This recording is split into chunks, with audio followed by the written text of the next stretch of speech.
Yeah, I want to see like in the stories of things that they've done. Have they ever taken a risk? Have they ever thrown themselves into the proverbial deep end of the pool? Have they, gone outside their comfort zone? Do they enjoy, learning? Are they a lifetime learner? Are they, someone that sort of has that spark and that energy? You can usually see that when someone tells you, stories of where they worked or projects they've worked on or how they've moved around. And in a way, it's almost like the anti-linear progression. I want people that left the industry and went over here and tried something different. And if they failed and then they learned something, so it was even better. And so that kind of sort of non-traditional journey is kind of like the traditional employee in 2X. Welcome to Grow Think Tank.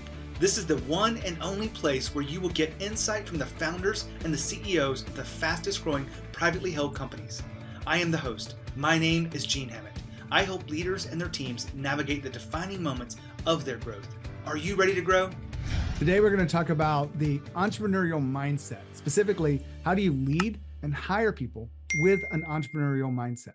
You may be asking yourself, why do I want to hire people? Well, in your business, if you're growing fast, if you're trying to innovate, then you need people that can handle that adaptation and really think quickly about solving problems that have never been solved before. Some people just aren't comfortable with it. And we've seen this challenge across many of our clients where they hire people from corporate that aren't willing to move fast. And it becomes a lot of friction inside of what they're really trying to do. And so we put out content to help you continue to grow and scale your business.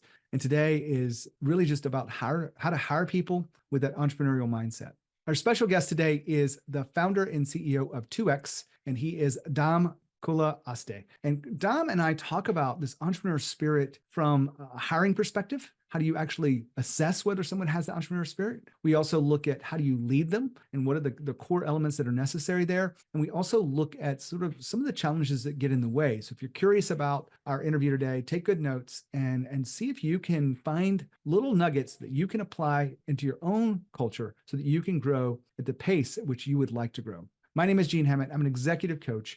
We do leadership development. We've done more work with fast growth companies than any other leadership development company in the world. And I'm really excited about what we do and how we help companies scale. There's unlimited amount of opportunities in front of you. But if you think about what's really going on in your world, you've got to lead your team really well. You've got to have a culture that aligns people together, and you've got to have everything working together for you and not against you. Because if you have friction that's dragging you down, it's going to be filled with stress. It's going to slow you down, and that really isn't the idea for growth. So if you would like to join the conversation with other fast growth CEOs, just go to coreelevation.com/virtual conversations. Inside that is a monthly conversation we have with other CEOs and other executives of fast growth companies where we take ideas and go deep into them about what are the real problems, why are these showing up, how do we address them, and what are some of the nuances behind it. And we do that every month. So if you're curious about that, just go to coreelevation.com/virtual conversations. Now here's the interview with Dom. Dom, how are you? I'm doing well, Gene. Pleasure to be with you. Well, I'm glad to have you here on the podcast and talk about entrepreneurial talent and kind of what makes you guys work. So tell us about your company, 2X. Sure. So I founded the firm in 2017. We're in the marketing services space. Think of us like a managed services firm. And so a little bit different than agencies that might do a project at a point in time. We stick around. And so we provide ongoing services for the marketing department, generally for companies in the B2B space, and provide full scope execution capabilities. So whether it's creative, whether it's tech management, whether it's campaigns, whether it's analytics, development, the full gamut of capabilities to run the marketing function. And we have resources all around the world to do that. We have resources in Kuala Lumpur and the Philippines, and are really helping marketing leaders build a different kind of operating model where they can really lean into strategic roles and very core competency roles onshore in the US, and then push some of that execution work, some of the run work, some of the process work, some of like tech managed services in particular, push that offshore, get the benefit of global economics, but also get the benefit of someone who's in the business of doing that every day. Well, I don't see that many people out there in the marketing world with this kind of model. How did you develop it? Yeah, I think it's a newer category. This model is very common in IT and finance and accounting and procurement and HR, but it's newer to marketing. I developed it when I was a CMO and really built the business out of necessity. I found that marketers are innovating so much on their tech stack, on their ad budget, on their program spend, They're obsessing about how to bring in, AI and other things, but they're not really innovating on the org chart. Most marketers have the same internal org with everybody, in-house, used to be in headquarters in person. Now we've gone remote, but at least that org hasn't really been evolved. And so I found when I was a CMO, I struggled with we call it the marketing resource paradox. Every CMO has this problem. You never have enough resources or budget or time to get the work you need done. And the business always needs more impact than you can produce. And I was looking for alternative ways to sort of evolve my capacity and bandwidth, and ended up building a team in Southeast Asia to help me as a CMO. And it was transformational. And having told other CMO friends about that, they convinced me to make it a business and carve it out. And that really became 2X after, I guess, I was customer number one. It was sort of my jump into the CEO world. Well, I appreciate you giving us that background and sharing with us. The reason why we came here is not to talk about marketing, although I'm sure we could go back and forth. And a lot of our audience probably struggles with marketing, especially the B2B world, it seems to be. But I want to really focus on leadership and culture. And I know that one of the things that you had said to our research team that really tries to understand the people before we put them behind the mic is your people are extremely important to you. Tell us a little bit more about the way you see the people of your staff. Yeah. I mean, as a services business, and we are 100% services, almost 1,000 people in the firm. Our entire product is the thoughts and work of our employees. And I've really leaned into that as we built the firm. All we are in the end is a bunch of people. Software companies have IP and products and, technology that can exist beyond the team that built it. Our work is every dollar of revenue has some labor, hour or unit of labor behind it. And as I put the team together, I've really thought about that in every hire we've made, and that, the people in the firm are how our clients experience our services and our product. The people in the firm are what power our growth and our innovation. And frankly, these are people you spend more time with than your family. So you want to really like them. You want to get to know them, and you want to have this great place to work. And I've really tried to find the best people in the world to work in our firm. And whatever the category of expertise we're providing is, like, how can we find the most talented people to work in that role? And I'm really fortunate to have seen employee retention far off the industry benchmark. Our voluntary attrition is about 13% per year. We run a really great model for someone either in a services company or an agency or a managed service company, tends to be 30 to 40%. And so I think we've built something really special. That is really special, 13%. You talked about finding the right people. What are you really looking for beyond, skills and things like that? Yeah, curiosity is my favorite thing to look for when I interview someone. And when our leaders interview someone, I've sort of built that as our beliefs and our, how we operate our craft. I think folks that are curious how things work, that want to understand why things are the way they are and how to make them better, and why certain things operate different ways. That curiosity for me is really important. The second is sort of like an entrepreneurial growth mindset. As a newer firm that's really only 5 or 6 years old, we've constantly been in this place of having to build things that don't exist and solve new problems. And folks that are like comfortable with that ambiguity, that like to innovate, that like to, find a situation where there's not a process or procedure, but create one, or just operate in a way that is in alignment with our values, but, doesn't necessarily have full documentation. Those kinds of like people that thrive and are comfortable in those new situations and new environments has been a real core attribute of who we've looked for. So how do you assess whether someone has that entrepreneurial growth mindset?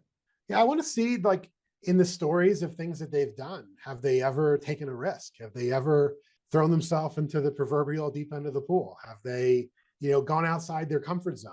Do they enjoy, learning? Are they a lifetime learner? Are they, someone that sort of has that spark and that energy?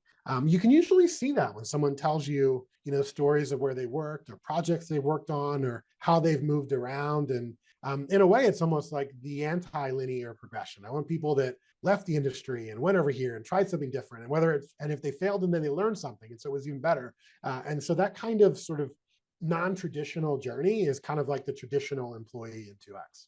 I think a lot of companies shy away from entrepreneurial minded people because they're afraid that they're going to leave. You shared with us your attrition rate. So if you give them a place to exercise that curiosity and innovation, they don't really want to leave. They want to do more of that. Have you found that to be true? 1,000%. And another one I hear, not only that, yes, if you give them a place where they can thrive and really stretch that muscle and be around other people, that's a place they want to be in.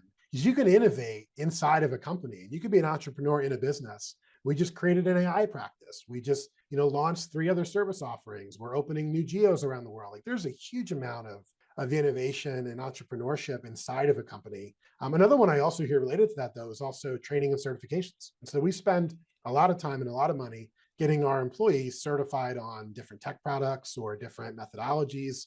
And I talk to other CEOs and they're always like, well, if you do that, then you've made them more valuable to another business. Well, one, pay them more after they do that because they're now more valuable to you.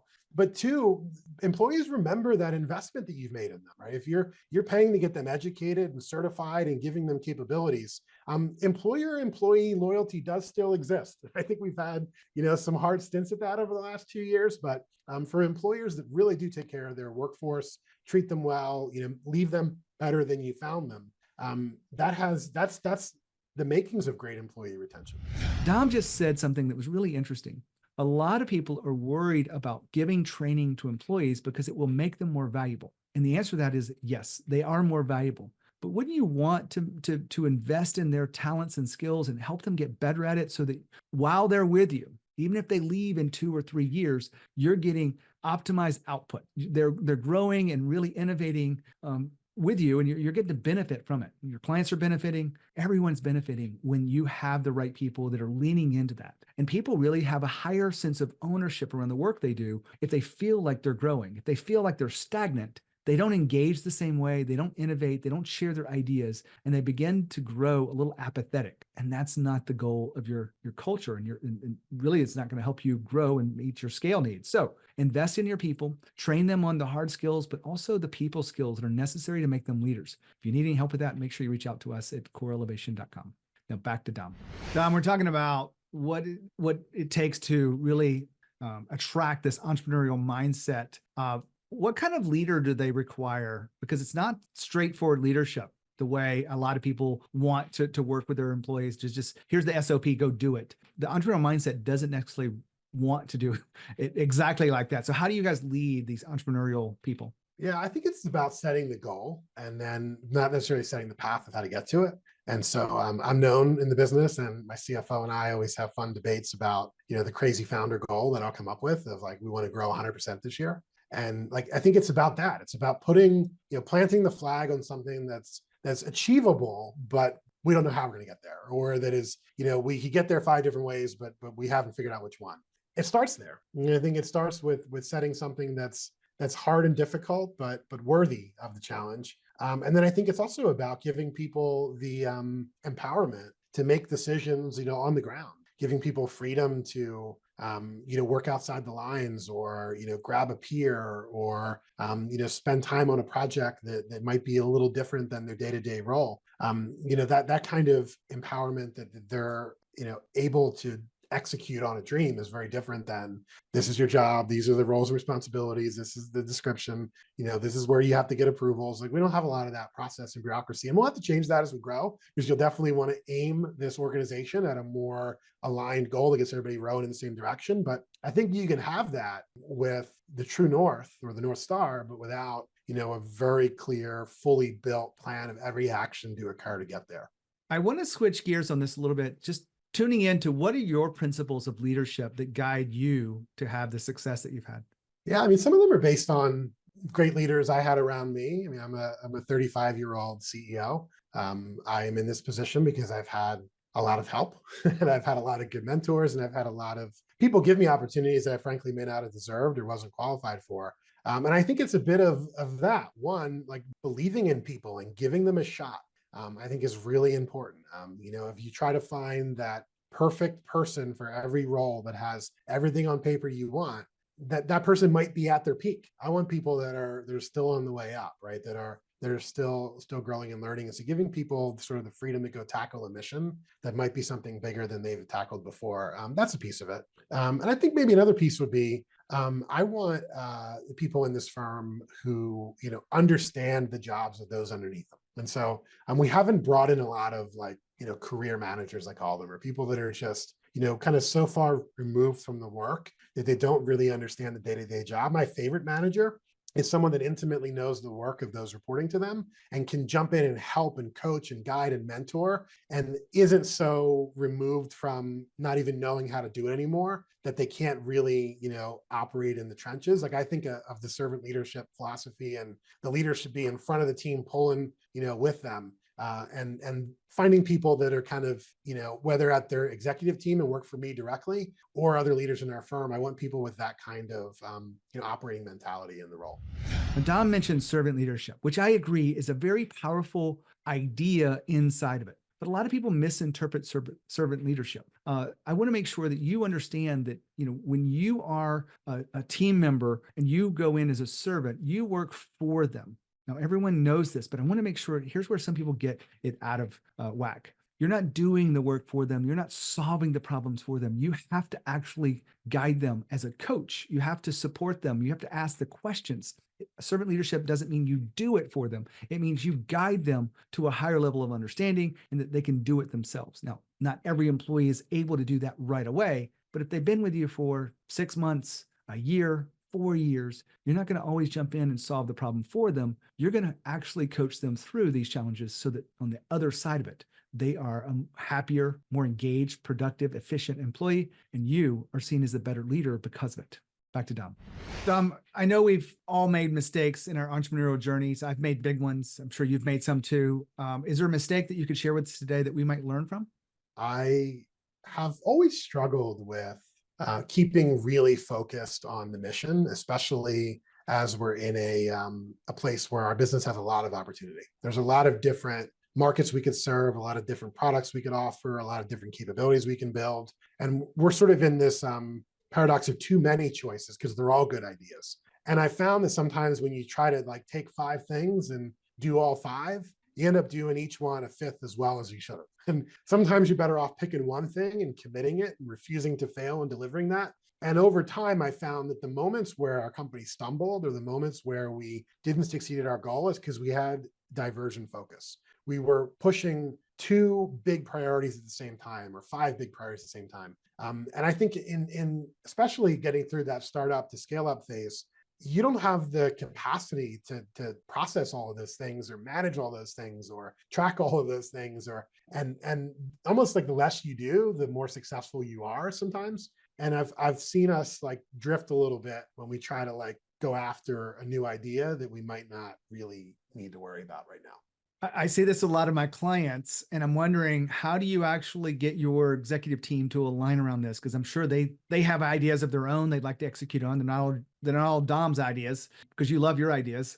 But they may have an idea that doesn't fit into this quarter or this year's strategic plan. How do you manage those expectations? I think you got to have a lot of debate, and you got to have a leadership team that is cohesive and will have a healthy argument about these things. And I'm a huge believer of in-person time. I run a global company with offices all around the world, and travel budget is the last expense line I manage. I think getting the leadership team in person to sit together and to discuss what's important and not important, and discuss the one thing we're going to go do, and be fully aligned on that, and debate it if someone isn't aligned. We do that regularly. I'm always sending people all around to our delivery centers and our physical offices. I like to operate an in-person culture. We're out in the Philadelphia office right now today. People are in the office 3 to 4 days a week. In our offices in Southeast Asia, they're in 2 to 3 days a week. I think that is a better culture than folks that are never in the office. I think hybrid is definitely something important and something very, key, but hybrid doesn't mean 100% remote. Hybrid means both. And so having that human connection time where you can't really debate that over Zoom, it's just a different dynamic that you get real trust and energy out of when you're in person. And so creating those moments is a big part of how I manage the team. Anything else that we've left out on hiring people with an entrepreneurial mindset? No, I mean, maybe one thing I'll give you since you asked. I think that one of the things I found interesting is in a business that's scaling really fast, and everything has to be built for the first time. Like nothing exists, no policy, no procedure, no norms, no rituals. Nothing has been created. You have to create all of it. And I spent my early career working in large enterprise companies like SAP and Siemens and giant companies that have like always had ways of doing things. And frankly, I don't know how I could build this business if I didn't have entrepreneurial people around me, because someone every day has to solve something that they've never done before, because the business has never, had that problem before, never reached the level of scale before where it needs that attention. And it's almost like one part, it's a strength to have people that can do that. But another part, I don't know how the business could succeed without it. You need people that will just run into that moment and like something's on fire, like just grab a bucket before you ask anybody. Like that kind of thinking is sort of how we've powered the business. I appreciate you being here, sharing your wisdom, your insights, Dom. I really love the fact that you talk about this entrepreneurial mindset. It's something that we have talked about a lot on the podcast, but I don't think we can talk about it enough because it's such an important piece of, I think, where our workforce is going. Is we want people to think for themselves, to have a sense of innovation and continuous learning. So appreciate your wisdom today. Absolutely. Thanks for having me, Gene. Wow, what a great interview. I love talking about the entrepreneurial mindset, especially with people that are, building these big organizations and really driven to do something special in this world and have a unique perspective. And I think Dom fits that very well. If there's anything that we can do to help you continue to grow and scale your business, help you overcome the people problems that you might be experiencing or have better leadership, all you have to do is reach out. I'd love to help you. We have a lot of different ways that we could serve you, but if you just send me a quick email, gene@genehammett.com, would be the easiest way for us to connect, and happy to get to know you. When you think of growth and you think of leadership, think of Growth Think Tank. As always, live with courage. We'll see you next time.